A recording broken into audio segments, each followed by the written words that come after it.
Well, hello. My name is Uncle Swinkles. Welcome to the Swinkles channel. So this E3 was so great, and a lot of the big YouTube personalities disagreed with me, including Angry Joe. I'm sorry, Angry Joe. Don't be mad at me. You're not gonna watch this video, I'm well aware. But please forgive me for my treacherous faithlessness, for I am just a wandering fanboy. I just want to say right there, I'm smart for using big words. I'm sorry I've wandered so far, Angry Joe. But anyways, we're talking about E3. Let's get into the video.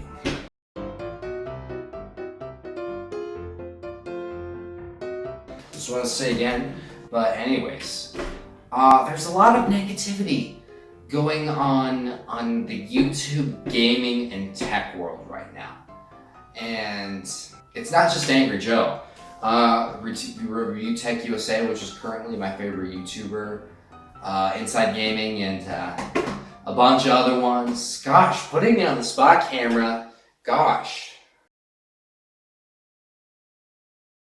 Now, this E3 was everything I hoped and wished it would be, and I mean that genuinely. It was, in my opinion, a very good E3.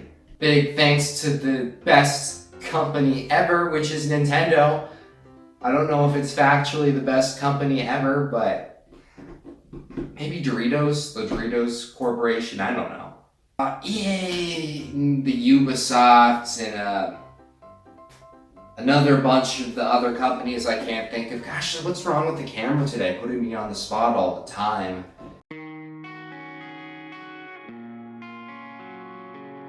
Those companies didn't perform to most people's expectations, but I'm gonna be real, I expected it.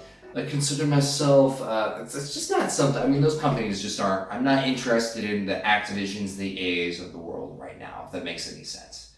So those underperformed, but I didn't really care. Now, Todd Howard and Bethesda have turned into the devil now, apparently. I just want to know what happened to Todd Howard. Bethesda used to be single player, really big, generous offerings for games.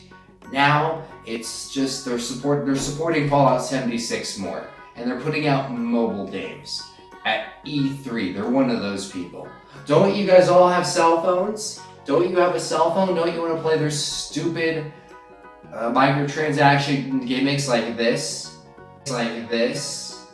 Like this. What is wrong with them? Anyways, that was entertaining for me, sort of, also crying inside. But overall, I just want to make this video about how great E3 really was, in my personal opinion at least. And a big portion of YouTube disagrees with me, and I think that's kind of a problem on the YouTube scene right now, is there's too much negativity. Now, I have come to the rescue for that because I'm proud to say a whole 10% of my channel is about positive things. I'm very proud of that number, my whole 10%. I'm doing my part to stop this negativity on YouTube. Let's talk about what great was at E3. And I don't know, Nintendo, there was also Nintendo. And I realize that this is getting to the point where it's condescending and annoying, so I'm going to stop right there. Nintendo was good, that's all I'm saying. Borderlands 3 is looking greater and greater every single day. And that comes with kind of disappointment. Honestly, the reason I'm a little disappointed was one thing I was looking forward to E3 for was to get some more, and I quote, Randys. Now, Randy Pitchford is the CEO of Gearbox Software, and he is the funniest man alive. I'm not even kidding you. Now, a Randy is when Randy Pitchford gets angry on Twitter and starts yelling at his customers, voice actors, and we got none of that. No stories about Randy freaking Pitchford, and it depresses me. But the mission structure of Borderlands 3 looks amazing as ever. I mean, it's stupid, but that's what we love about it. Now, what we have heard about that intrigues me is there's a mission where you literally help a doctor become a rapper. a doctor become a rapper. There's a mission about that in Borderlands 3. God bless you, Gearbox.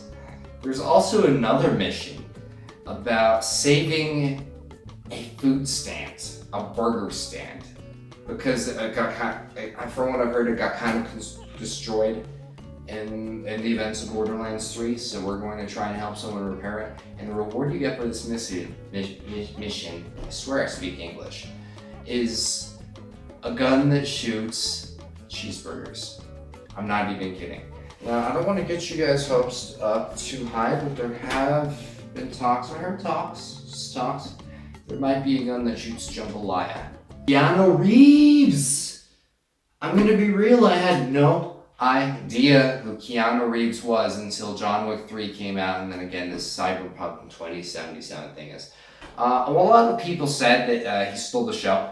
He came out on the Microsoft stage, and he's in Cyberpunk 2077. So I want you guys, this is going to be a good game, a generous game. I want you guys to put aside all of the controversies with that game and just buy it. Just buy it. Buy it. It has Keanu Reeves in it. The Avengers game gave me a nerdgasm. After using that word, I realized just the levity of how much I hate that word. I hate it kind of a lot now. I'm kind of regretting using it. But for real, Avengers just made my little heart happy. I'm someone who just loves Marvel, the Marvel Cinematic Universe. Although I will say, Thor needs a haircut. Hashtag not my Thor. So give Thor a haircut. Game studio who makes it that I don't know at this moment. And I realize how ironic that is because I too have long hair. But that might be coming to an end soon. Who knows? A sequel for Legend of Zelda Breath of the Wild. A lot of people didn't expect this. I didn't expect the announcement, if I'm being real with you. The time that it comes out is very controversial. Some people are thinking it's going to come out in 2030. No. I can almost guarantee that Breath of the Wild 2 comes out 2020. Because it has to. Nintendo needs something big to compete with the next Halo Infinite game. It needs something to compete with Xbox Scarlet and PlayStation 5. And I'm pretty sure it'll be Breath of the Wild 2. Actually, I like the Pokemon Sword and Shield for this E3 presentation. And this is coming from someone who hated the Pokemon Sword and Shield before E3. And I kind of like it now. The problems I had then were the graphics looked bad. There didn't look like there was a free camera, which it's high time for Pokemon to have a free camera. And the Pokemon, I did not care for the starters, to be real. Now, after seeing the E3 stuff, I mean, the starters have grown on me a bit. We have seen some really cool Pokemon, and that makes my heart happy. My hand is a little bit close to my heart, it's more here, but you get the picture. And there was a free camera, and the thing looked beautiful in the gameplay they shown. So I don't know if the whole game will look good, but the gameplay they showed at E3 definitely did. Luigi's Mansion 3. I liked this game before it was cool. A lot of people were dissing Luigi's Mansion 3 reveal. I actually really thought it looked cool. And with this E3 performance, we've got improved graphics. There's a plunger in it, which you can beat ghosts up a little bit more than you used to. Gooigi is a thing, which I don't know where they thought of that, but alright, I'll take it. I am hyped for that game, very hyped. Doom Eternal continues to impress. I mean, it's got chainsaw guns. They put a grapple hook on a gun. I need that gun. So whatever, it looks like really good. So my lineup for 2020, my video game lineup, is going, and I know this is what you guys clicked on the video for, because you guys were all like, oh my gosh, what is Uncle Swankles going to buy in 2020? Well, you are in luck, because I will tell you what I'm buying.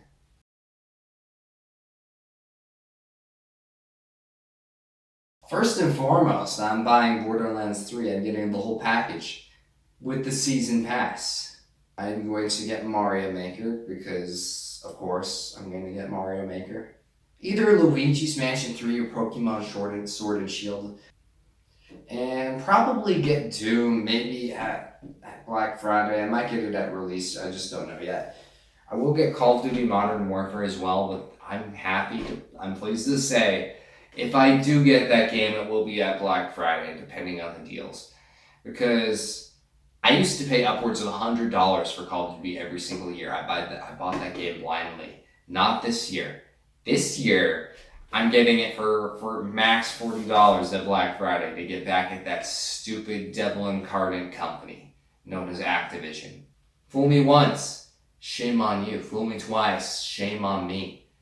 Fool me a bunch of other times. What are we even at here? Activision has lied to us so many times about the microtransactions in Call of Duty. Every single year we go into it with the expectation that they aren't going to do any shady microtransactions, and it turns up every single year. They took the season pass away for Call of Duty Modern Warfare, so they're going to be trying to get more money from the microtransactions. Let's be real here. Well, guys, 10 minutes just is not long enough to describe everything I loved about E3. It's not. I wish I had more time for in-depth, but I'm busy now, unfortunately. I just wanted to explain what was so great about E3 2019, when a lot of the big sellout YouTubers that I wish I was are not covering what was great about E3 2019. But hey, namaste. Video is over now.